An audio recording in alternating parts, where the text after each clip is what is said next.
hái chườm hoa rừng về trao một người ngày xưa anh đã hứa.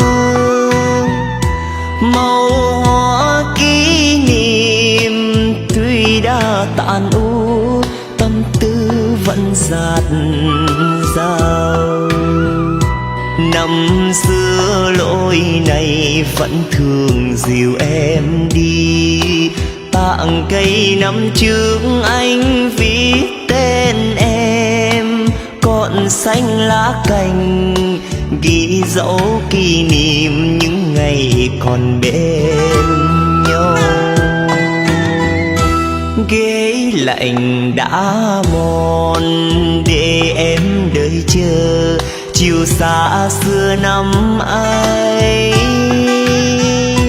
vì anh lỗi hẹn cho em hơn rồi, cho mi em nhạt nhòa.